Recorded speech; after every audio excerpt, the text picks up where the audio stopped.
tentang hepatitis akut pada anak yang tidak jelas. Tidak jelas itu maksudnya tidak jelas penyebabnya, bukan tidak jelas gejala klinisnya ya. Tidak jelas penyebabnya apa. Nah, ini seperti minggu lalu kita pelajari gambaran struktur liver kita, struktur hati. Hati itu liver ya. Nah, posisinya di perut atas tengah cenderung perut atas tengah dan kanan ya. Ini perut bagian atas tengah, ini perut bagian kanan ya. Ini namanya lobus. Lobus itu bagian lobus satu, lobus yang kedua. Lobus yang terbesar dari tengah sampai ke kanan. Lobus liver atau lobus hepar yang terbesar. Di bawah lobus kanan itu terdapat kantung empedu. Ini saluran empedu. Liver kita memiliki arteri yaitu arteri hepatika atau disebutnya arteri hepatika kalau bahasa medisnya, tapi kalau umumnya arteri liver ya, kanan dan kiri. Di mana fungsi dari arteria hepatika ini untuk mensuplai darah, membawa makanan dan oksigen untuk keberlangsungan fungsi dari liver kita ini. Kalau vena itu pembuluh balik. Jadi yang membawa sisa-sisa metabolisme dari liver, ya darahnya dibawa kembali untuk menuju ke jantung oleh vena hepatika. Disebut hepatic vein kalau bahasa Inggrisnya. Kalau bahasa medisnya vena hepatika. Ini ke atas ya, dibawa ke jantung. Hepatitis itu maksudnya adalah atau pengertian lainnya yaitu suatu peradangan pada hati. Paling sering diakibatkan oleh racun seperti kimia-kimia yang terhirup atau polutan yang tidak tersengaja kemakan maupun yang sengaja kita makan melalui pengawet, melalui alkohol, minuman-minuman beralkohol, kemudian makanan-makanan tertentu yang memang sengaja ditambahkan penyedap yang mana itu sintetik, gula sintetik. Nah itu kalau lama-lama terus tiap hari kita beli makanan yang seperti itu akan menambah beban pada liver kita, pada hati kita, dan akan menyebabkan hepatitis. Atau juga hepatitis itu bisa terjadi karena obatan atau karena kita sering minum jamu-jamuan. Itu akan membebani fungsi dari liver kita. Itu yang non infeksi. Nah, kalau penyebabnya karena infeksi, ya paling sering disebabkan oleh virus.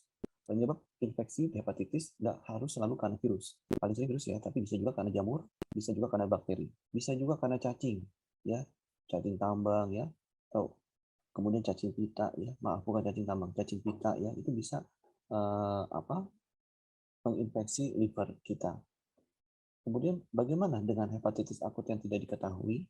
Nah, jadi Bapak Ibu, ini kan lagi rame, belum lama ini di berita-berita. Awalnya di bulan Oktober 2021 di negara Amerika sana ya ditemukan suatu klaster kasus hepatitis akut di rumah sakit khusus anak di negara bagian Alabama ya. WHO menemukan kurang lebih 169 kasus. Sebentar ya. WHO menemukan 169 kasus di wilayah Eropa itu positif hepatitis yang tidak diketahui. Mulai dari periode 29 April, berita ini disebutkan pada tanggal 29 April 2022 melalui CDC report. Halo, suaranya jelas nggak? Pak Suratno? Jelas dok, ini dok. Jelas dok. Iya, cukup keras ya. Ya. Iya. Jadi WHO memberitakan per 29 April 2022 ditemukan 169 kasus di wilayah Eropa. CDC report CDC ini adalah kontrol disease-nya di Amerika yang berpusat di Alabama. 31 Maret 2022, Badan Kesehatan Skotlandia menemukan 5 anak yang berusia 3 sampai dengan 5 tahun didiagnosa menderita hepatitis tanpa asal muasal yang jelas. Yaitu berita itu didapatkan dari Rumah Sakit Royal Hospital for Children di daerah Glasgow sana ya, di Skotlandia, di Glasgow. Kemudian pada 23 April 2022 11 negara di Eropa dan Amerika melaporkan 169 kasus yang seperti tadi ya, pada anak-anak. Beberapa di antaranya berusia di atas 16 tahun. Namun kasus yang paling banyak itu yang termasuk di Eropa ya, yang paling banyak ditemukan justru malah di Inggris. Nah, di negara kita baru pada 2 Mei 2022 Kemenkes melaporkan 3 anak meninggal dunia akibat hepatitis selama April 2022. Jadi dalam bulan April 2022 itu ditemukan 3 anak yang meninggal dunia di Indonesia tanpa akibat hepatitis, tanpa diketahui hepatitis ini hepatitis yang mana. Gejala-gejala yang ditemukan Bapak Ibu ya, hepatitis pada anak-anak yang muncul tiba-tiba. Pertama, anaknya itu akan mual. Kemudian muntah. Jadi mual, dia muntah. Terus ada juga beberapa mules-mules dan diare berat. Dari mules jadi diare berat. Diare berat ini nanti bisa berisiko menyebabkan dehidrasi kalau tidak segera diinfus. Karena diare, tubuhnya kurang cairan, jadi demam. Ya. Setelah demam timbullah kuning. Ya, kulitnya kuning, matanya kuning. Nah, ini ada gambaran kuning. Ini kulitnya jadi kuning kalau di kartun ya. Beberapa diikuti dengan kejang dan berlanjut dengan penurunan kesadaran. Kalau sudah sampai ke penurunan kesadaran, makin fatal, bisa menyebabkan kematian. Dan seremnya ya, itu berjalan hanya dalam waktu singkat Bapak Ibu. Ini gambaran anak, contoh anak ya, yang mual ya, badannya kulitnya kuning ya, kemudian dia muntah, ini mata yang kuning ya, yang putih-putih mata ini namanya sklera. Nah, skleranya ini menjadi kuning Bapak Ibu. Kulitnya nih, lihat perhatikan, agak kuning ya. Sebagian anak yang gejala yang ditemukan lagi ya, mengalami gangguan respiratori, gangguan pernafasan, jadi sesak ya, karena hepatitisnya ini, hepatitis akutnya ini. Kalau liver yang normal, dia licin. Tapi kalau liver yang mengalami infeksi, dia akan berbenjol-benjol seperti ini Bapak Ibu. Ya. Badan Kesehatan Skotlandia menyimpulkan, jadi mereka di Skotlandia setelah menemukan Skotlandia itu negara bagian dari Inggris ya, Inggris Raya, Britania Raya. Mereka menyimpulkan sementara penyebab infeksi sekarang yang saat ini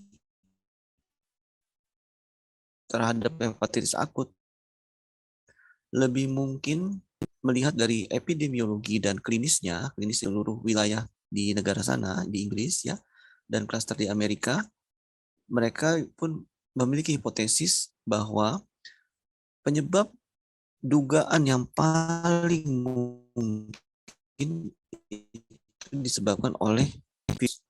Halo Pak Suratno, masih nyambung ya? Dok, nyambung dok. Ya, terima kasih. Penyebab infeksi lain yang masih sedang diteliti Bapak Ibu, masih dicurigai ya, itu dari golongan virus Omicron, virus COVID. Jadi beberapa pasien ditemukan mengalami hepatitis akut justru setelah terinfeksi virus Omicron yang golongan BA2. Jadi virus Omicron itu ternyata Bapak Ibu ada golongan-golongan laginya ya. Jujur saya nggak hafal golongannya, tapi karena kan saya bukan peneliti ya, hanya praktisi. Tapi kalau yang peneliti dia lebih tahu ya, golongan Omicron golongan BA ya, mungkin sebagai kode-kode aja ya, kodenya BA2. Jadi virus SARS-CoV-2 dominan beredar di Skotlandia. Jadi pertama dicurigai lebih mengarah ke kelihatannya ini karena adenovirus.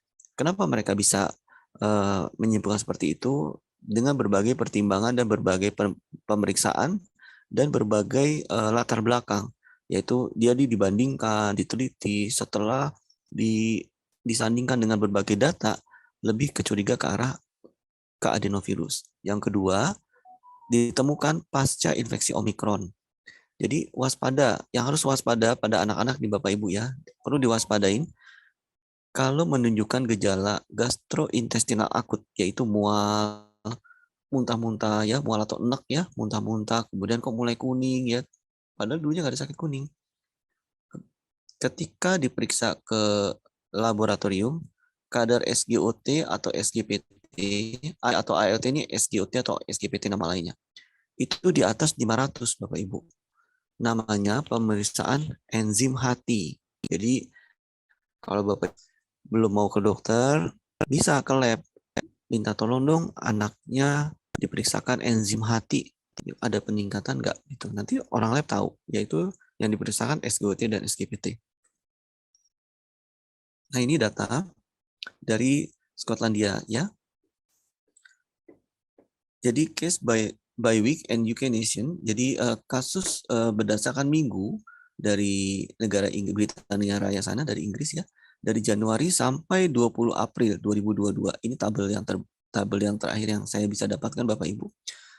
Mungkin ada yang lebih update lagi, tapi sementara ini dulu ya. Sekarang udah tanggal berapa? 21 April ya.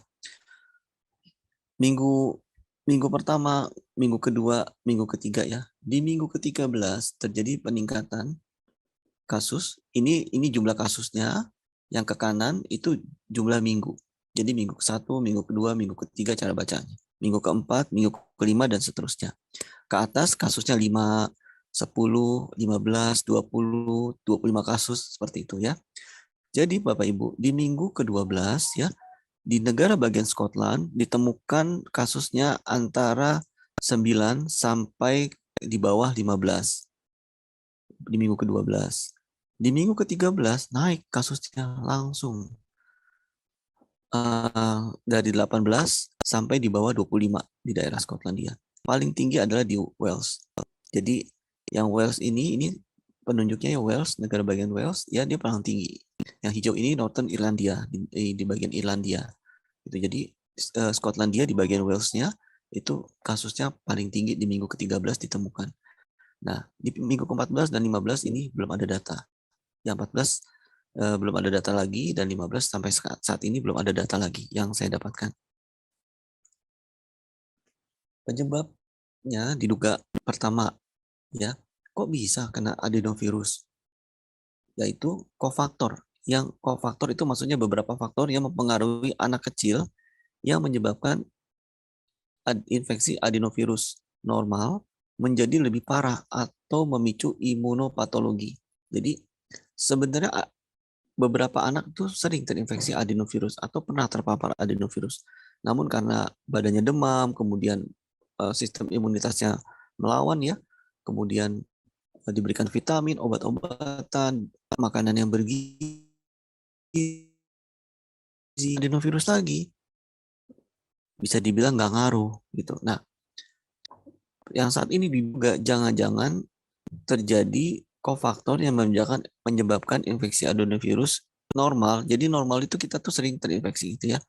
Menjadi lebih parah atau memicu imunopatologinya, imunitasnya.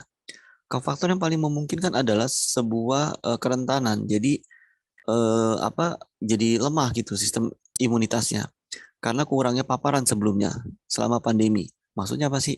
Nah, selama pandemi kan kita jaga jarak di rumah saja ya selama 2 tahun terakhir ini. Ya belum lama ini aja baru kita berani keluar-keluar lagi. Tapi selama 2 tahun ke belakang kebanyakan Bapak Ibu coba ingat-ingat setahun yang lalu jalanan sepi. Bahkan bisa main bola ya di jalan. Karena orang lama di rumah, anak-anak betul-betul dijaga. Nah, sehingga dia jarang terpapar adenovirus. Seketika sekalinya terpapar, begitu sekarang udah mulai bebas ya, udah mulai diperbolehkan kemana-mana ya. Adenovirus yang beredar di udara udara bebas menyerang. Nah, tubuhnya kaget gitu. Dan itu memicu sistem imunitas dan menimbulkan reaksi berlebihan sehingga terjadi pembengkakan hati, pembengkakan liver. Itu kira-kira seperti itu dugaannya. Dugaan berikutnya adalah yang berkaitan dengan kofaktornya ya. Infeksi sebelumnya. Jadi sebelumnya pernah kena COVID, termasuk Omikron. Yang kedua, jadi hepatitis yang kena adenovirus ini bareng kena adenovirus, nempel, nggak lama dia kena COVID. Atau dia kena COVID Omikron, COVID-nya belum sembuh, daya tahan tubuhnya lagi lemah, ya mau dibawa ke dokter, dibawa ke jalan, lagi nunggu misalnya di rumah sakit atau di mana lagi nunggu, pokoknya lagi di jalan, malah nempel adenovirusnya. Jadi apa? Udah kena COVID, kena infeksi hepatitis akut juga, jadi akibatkan oleh adenovirus tadi. Itu namanya koinfeksi. Jadi infeksinya lebih dari satu. Yang berikutnya karena racun atau obat-obatan atau paparan lingkungan dengan efek yang terbatas. Jadi pertama karena kofaktor tadi ya. Dugaan yang kedua karena adenovirus varian baru. Nah, varian baru ini belum ketahuan dengan atau tanpa kontribusi dari kofaktor seperti yang tercantum di atas ini. Yang ketiga karena minum minuman obat ya atau paparan lingkungan. Yang keempat, patogen baru yang berdiri atau sebagai koinfeksi. Nah, ini masih dicurigai. Patogen barunya, sementara yang baru ditemukan adalah adenovirus. Jadi belum ada tersangka baru, kira-kira begitu. Dari Ikatan Dokter Anak Indonesia, ya dikeluarkan alur ya penapisan. Penapisan itu kita menentukan ini golongan hepatitis akut yang belum diketahui atau bukan gitu. Ya, pertama, dokter ketika menemukan anak di bawah 16 tahun. Kalau lebih dari 16 tahun berarti bukan kategori anak-anak, ya. Stop, tidak ada. Tapi kalau ada gejala ke arah hepatitis di bawah 16 tahun, ya, lanjutkan. Ada nggak kuning? Adakah sakit perut, diare, mual, penurunan kesadaran, lesu, atau lemas ya? Mialgia, mialgia itu badannya sakit-sakit nggak enak, anaknya rewel ya. Oh ini ada dokter. Nah lanjut, cek SGOT, SGPT. Jadi kalau Bapak Ibu melihat, waduh kok kuning ya, tiba-tiba sakit perut, diare akut, ya mual muntah-muntah. Kadang-kadang belum kuning, tapi demam, mual, muntah-muntah ada diare akut. Bawa ya, periksa enzim hati, namanya SGPT dan SGOT. Kalau SGOT atau SGPT-nya di atas 500, periksa lagi. Kalau di bawah 500, udah tinggalin. Berarti bisa juga karena sesuatu yang bersifat akut, karena kecapean ya, karena kurang istirahat, karena sebagainya. Pemeriksaan nggak usah terlalu ditelusuri lagi kalau di bawah 500. Tapi kok sampai 500 ke atas, lanjut ya, diperiksakan. Nah ini dokter ya, ini untuk dokter sih sebetulnya ya. Diperiksakan IgM imunoglobulin anti HAV, HBsAg, kemudian anti HBC. Anti HBC ini diperiksakan kalau HBsAg-nya positif. Ini pemeriksaan virus-virus Bapak Ibu untuk melihat ada nggak virus hepatitis A, hepatitis B, virus hepatitis C, dan virus hepatitis yang lain ya. Kalau ini kemudian IgM anti HDV bila HBsAg-nya positif dan imunoglobulin M anti HIV. Hasil pemeriksaan minimal yang ada. Jadi minimal ya kalau semua ini ada ya, IgM HAV-nya negatif, kemudian HBsAg-nya negatif, jadi IgM anti HAV dan HBsAg negatif ya. Kemudian anti HCV dan HCV-RNA-nya negatif ya. Tapi kok gejalanya kuning ya? Ini pemeriksaan-pemeriksaan HAV, HBsAg, HCV, semuanya negatif. Berarti dia dikategorikan probable atau curiga suatu kasus termasuk golongan hepatitis akut yang belum diketahui penyebabnya. Langsung itu akan dilaporkan oleh dokter anak ya. Nah, saat ini untuk pemeriksaan hepatitis D dan E ya, jadi hepatitis itu Bapak Ibu untuk hepatitis virus ya.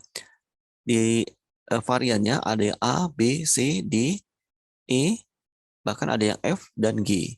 Nah, di Indonesia masih terbatas fasilitas yang bisa memeriksa hepatitis jenis D dan E. Karena keterbatasan pemeriksaan hepatitis D dan E, screening awal cukup diperiksakan yang untuk ke arah hepatitis A, B, dan C aja dulu. Ya. Pemeriksaan lab apa aja sih yang mau diambil untuk hepatitis? Jadi dilakukan swab nasofaring dan orofaring. Nasofaring itu dari hidung, orofaring itu yang melalui mulut ya. Jadi di swab seperti swab PCR untuk COVID ya, hidung, orofaring ke belakang ya. Kemudian swab nasofaring hidung ke belakang ya, itu nasofaring. Kalau orofaring itu di swab di dekat amandel, di dekat amandelnya. Jadi bukan di belakang lidah, tapi di dekat amandel yang swab yang betul ya, atau justru amandelnya di swab. Nah, di situ tempat virusnya. Swab kedua adalah swab rektal, yaitu lubang anus ya, lubang dubur. Berikutnya sampel atau pemeriksaan darah.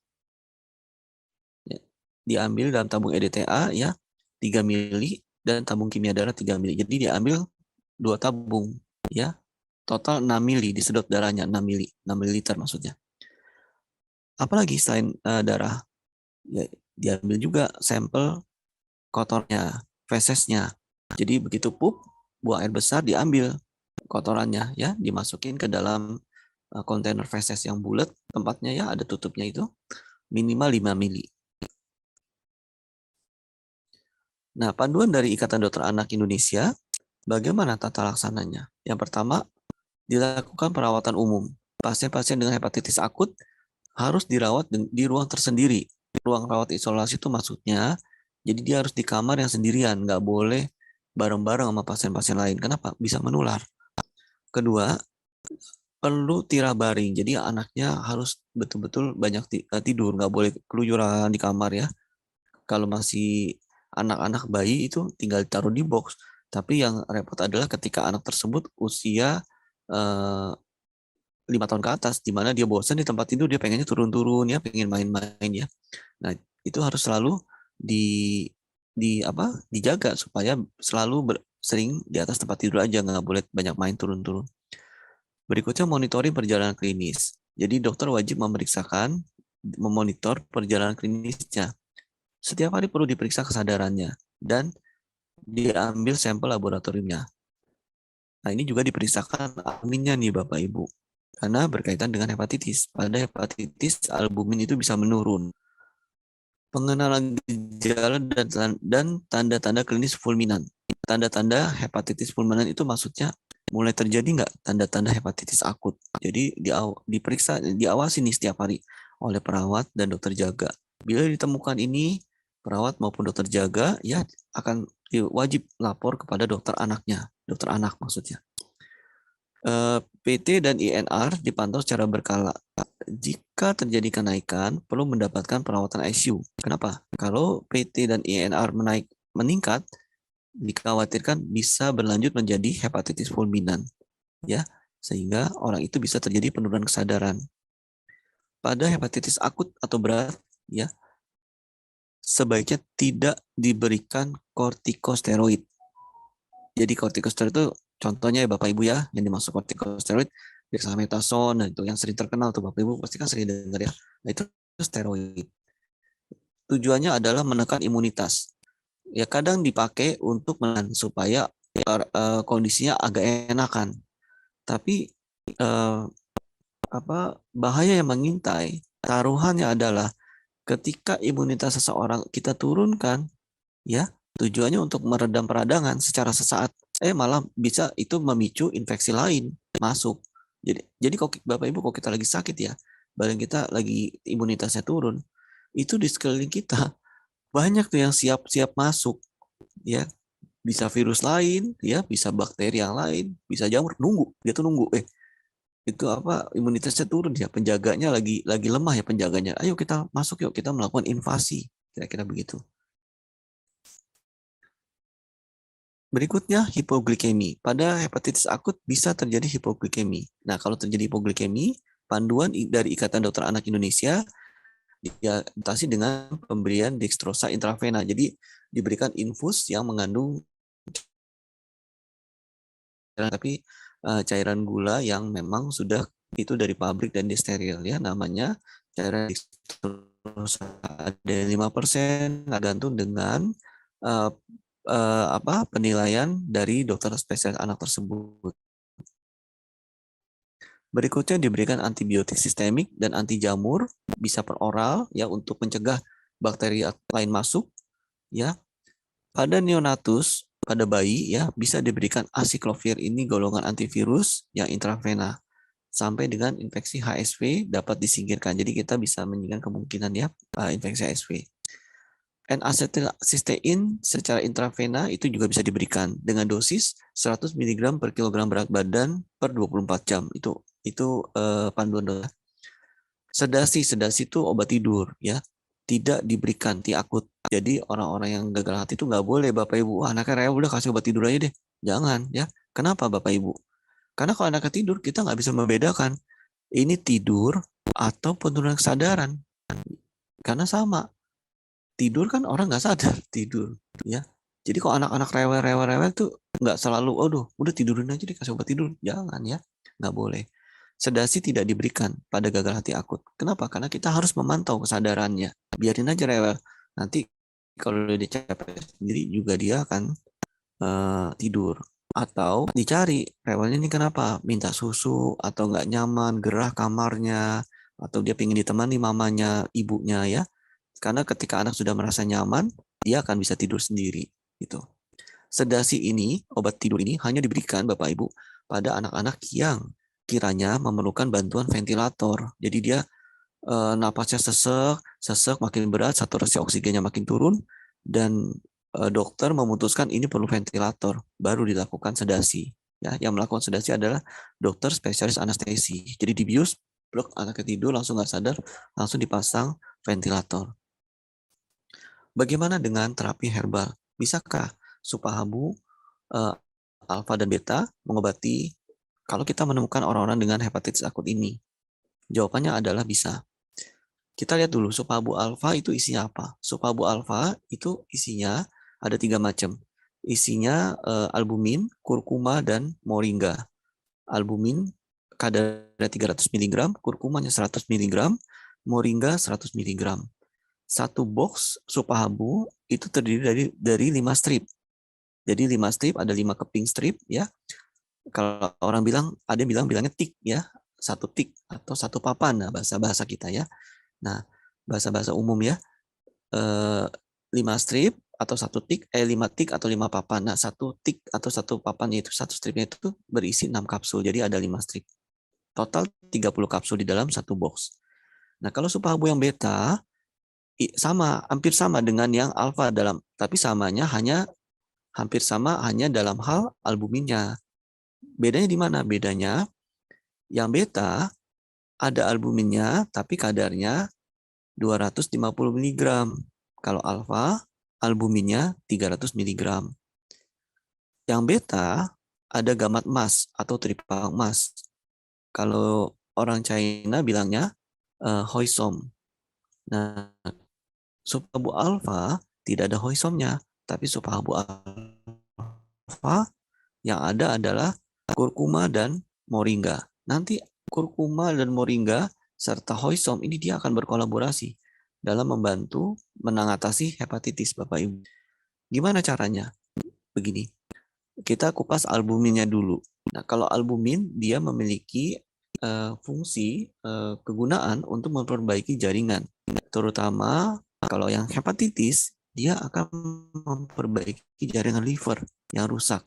Dan setelah diperbaiki, dia meregenerasi, merangsang pertumbuhan sel-sel liver yang baru, dan albumin ini juga meregenerasi sel dari empedu, dan dia berfungsi untuk menjaga kesehatan empedu. Kenapa? Karena dia juga bisa untuk sebagai anti peradangan, ya, dan dia juga bisa untuk menekan kandungan dari albumin memiliki kandungan asam amino esensial lengkap dan mineral, sehingga dia menyebabkan liver serta empedu kita itu terhindar dari penumpukan lemak. Itu tadi albuminnya. Sekarang kurkuma yang terdapat pada Supahabu alfa atau disebut sebagai temulawak. Fungsinya adalah untuk menjaga kesehatan hati. Temulawak ini kayak akan zat penetral racun. Jadi bagi Bapak Ibu yang dulunya merokok ya, dulunya sering minum minuman beralkohol ya, sering makan makanan berpengawet, makan Supahabu yang alfa. Kenapa? Karena dia selain ada albumin tadi untuk memperbaiki liver, loh kok apa hubungannya orang minum alkohol kok harus diturunin liver? Ada. Karena orang yang sering minum alkohol di masa lalunya, fungsi dari livernya itu sudah menurun. Ketika fungsinya menurun, terjadi penumpukan lemak di dalam liver, sehingga salah satunya terjadi fatty liver. Nah, fatty liver yaitu penumpukan lemak di dalam liver. Nah, kalau terjadi penumpukan lemak dalam liver, itu akan memicu penyakit-penyakit lain, salah satunya liver jadi mudah terserang virus. Ya, jadi temulawak ini dia ngebuang racun-racun di dalam liver kita. Dia juga membersihkan liver kita dari kandungan lemak, di mana racun-racun itu bisa memicu peradangan. Kemudian juga temulawak bersifat selain sebagai anti peradangan ya. Temulawak ini juga sebagai antivirus dan anti mikroba, untuk mengobati antibakteri ya. Ada efek antibakterinya juga. Ekstrak kurkuma terbukti memiliki manfaat dalam melindungi hati dari racun-racun seperti karbon tetraklorida dan acetaminophen. Acetaminophen ini obat-obat demam ya, obat anti nyeri itu mengandung acetaminophen ya sebagian besar ya. Kemudian karbon tetraklorida ini bisa didapatkan dari terkandung dalam makanan maupun lewat udara.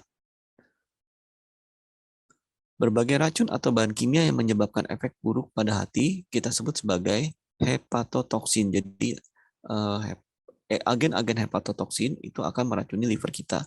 Nah, hepatotoksin itu atau racun-racun itu dinetralisir oleh temulawak atau kurkuma.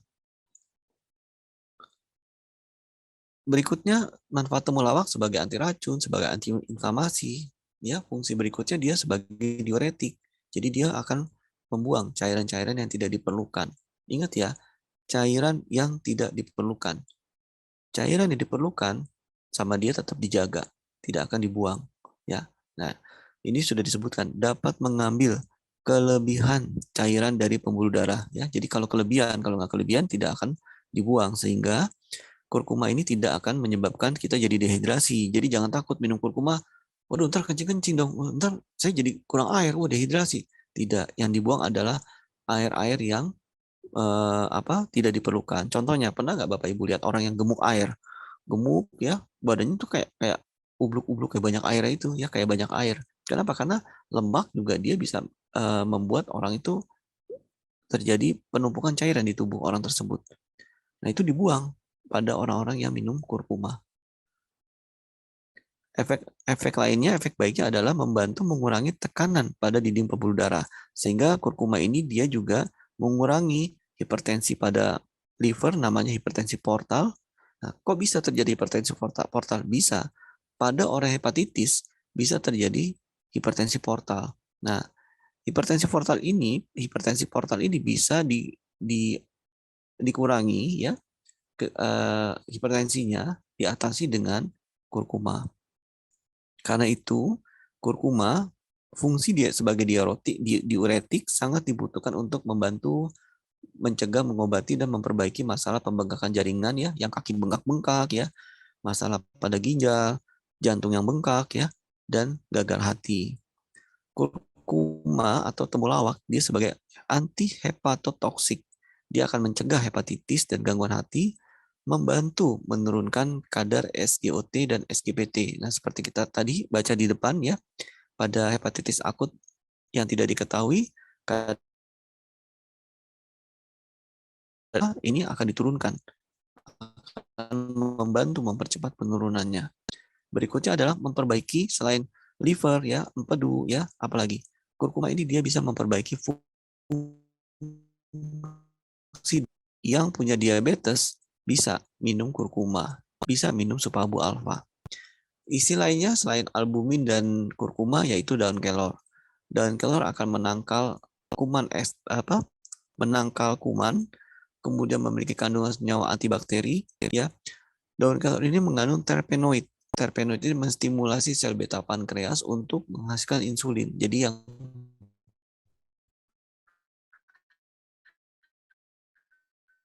punya diabetes ya bisa minum.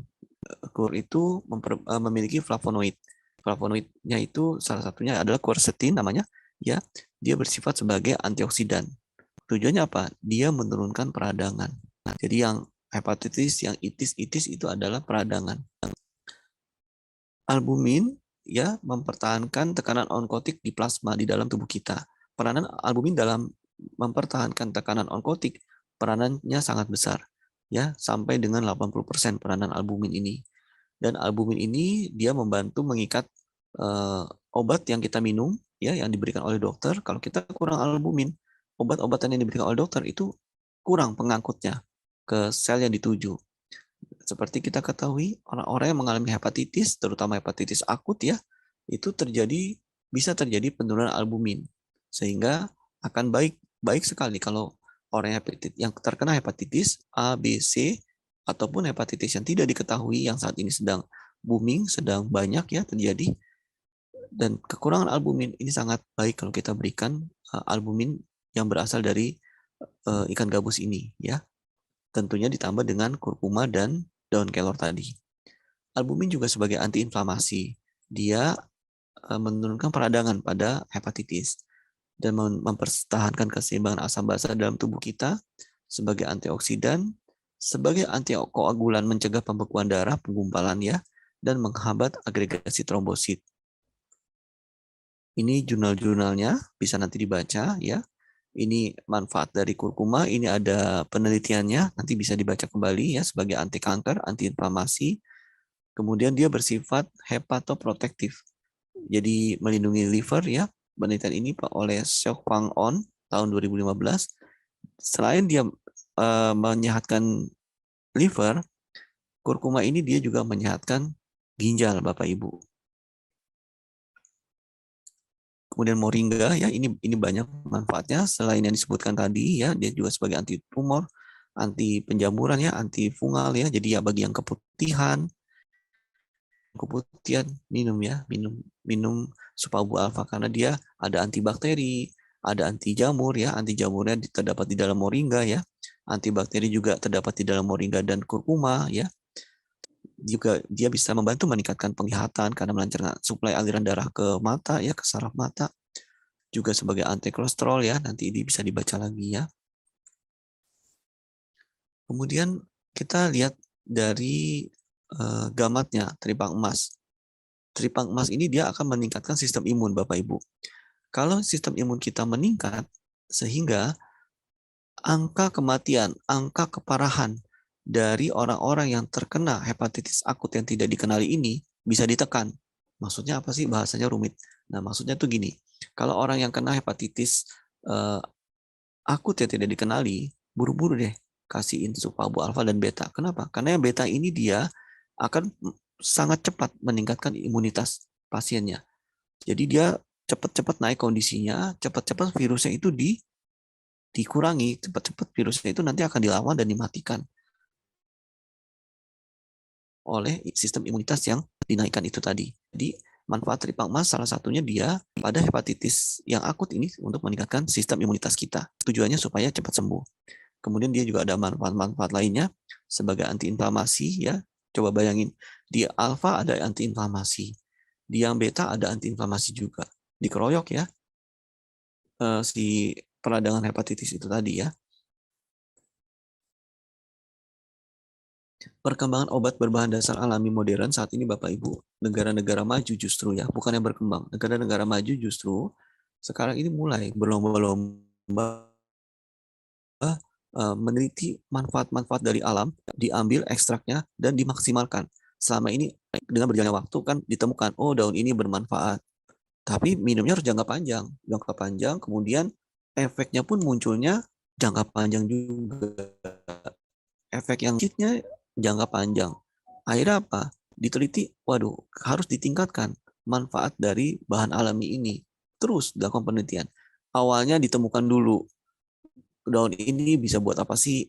Daun itu bisa buat apa sih? Kemudian dari bahan ini bisa buat apa? Setelah dipetakan, oh daun ini bisa buat ini, daun itu bisa mengobati penyakit itu, ya. Lantas dibuat kapsulnya, dibuat obat herba-herbalnya. Dengan berjalannya waktu, banyak yang hasilnya kurang maksimal. Baru bisa maksimal kalau penggunaannya jangka sangat panjang, bukan panjang, jangka sangat panjang.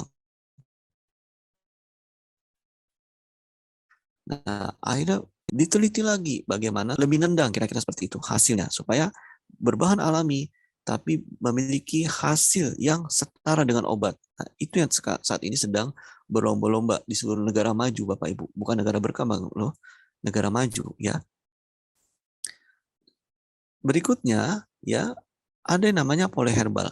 Polyherbal itu seperti yang dimiliki oleh Supabu. Jadi satu kapsul itu isinya bukan hanya albumin, isinya nggak hanya moringa, tapi kombinasi. Kenapa kombinasi? Supaya dia memiliki efek yang cepat untuk hasil yang lebih baik dan efek samping yang sangat-sangat minimal, bahkan hampir nol. Itu tujuan dari diciptakannya polyherbal. Contoh ya, tadi fungsi dari albumin sebagai antiinflamasi, anti peradangan, selain fungsi-fungsi lainnya. Kurkuma dia juga memiliki efek anti peradangan, menurunkan peradangan. Moringa pun dia memiliki efek anti peradangan. Tiga-tiganya punya efek anti peradangan. Selain memiliki efek anti peradangan, tiga-tiganya albumin memiliki kelebihan tersendiri. Kurkuma memiliki kelebihan tersendiri untuk memperbaiki sisi yang lain. Moringa memiliki kelebihan lagi untuk memperbaiki sisi yang lain lagi. Sehingga Bapak Ibu, ketika kita mengobati orang yang sakit liver, nggak cuma livernya diobati, organ-organ yang berkaitan dengan liver itu ikut diobati dengan polyherbal ini. Gitu. Jadi dengan penjelasan ini, tentunya kita akan berpikir, oh oke, baiklah, saya tentu lebih memilih polyherbal daripada saya hanya minum herbal yang isinya hanya albumin saja atau hanya moringa saja. Gitu, ya, kira-kira seperti itu. Terima kasih Bapak Ibu atas kesediaannya untuk bersama kita membahas tentang hepatitis akut yang tidak diketahui.